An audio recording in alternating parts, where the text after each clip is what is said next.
Сәлем достар, каналыма қош келдіңіз. Біз бүгін табада осындай әдемі, дәмді торт дайындаймыз. Ол үшін бізге қойылтылған сүт бір банка қажет болады. Оны тәрелкемізге құйып, үстіне бір жұмыртқаны жарамыз.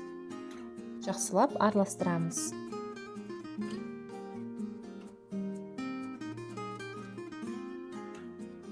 Содан кейін бір шай қасық қопсытқышымызды ұнға салып, ұнымызды себеміз. Барлығын жақсылап араластырамыз.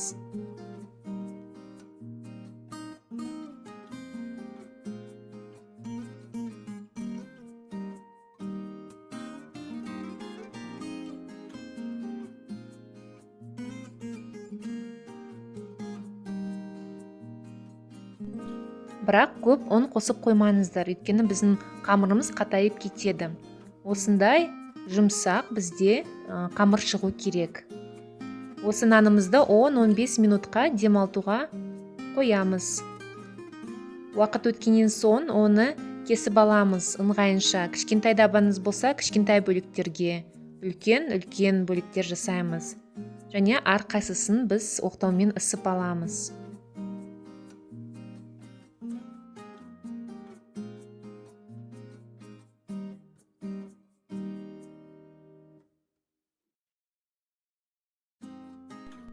Ыңғайлы ыдыстың көмегімен біз осындай дөңгелекше кесіп аламыз.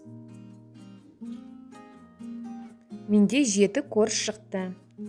Табамызды қыздырып, май құймай, осы корждарымызды біз пісіріп аламыз. 1-1,5 минутта тез піседі. Енді тортымызды жинаймыз. Ол үшін біз заварной кремді пайдаланамыз.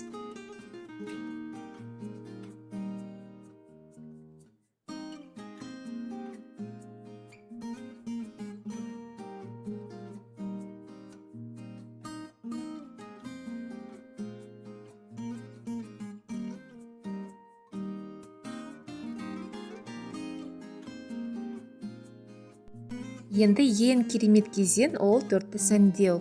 Ол үшін мен печенье үгітіндісін алып, жан жақтарына септім. Сәндеу өздеріңіздің қалауларыңыз.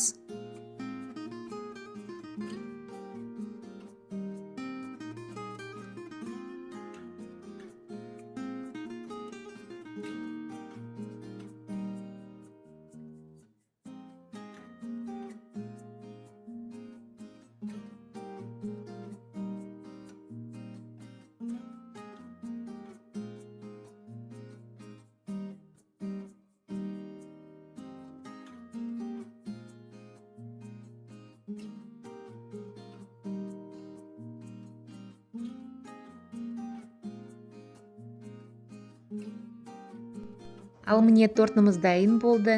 Енді оны кесіп көрейік.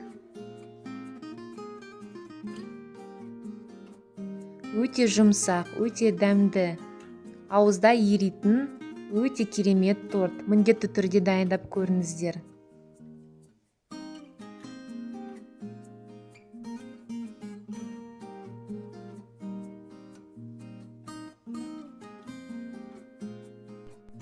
Ас болсын. Егер де сізге рецепт ұнаса, лайк басып, комментарий жазып, каналыма тіркеліңіздер. Қош сау болыңыздар.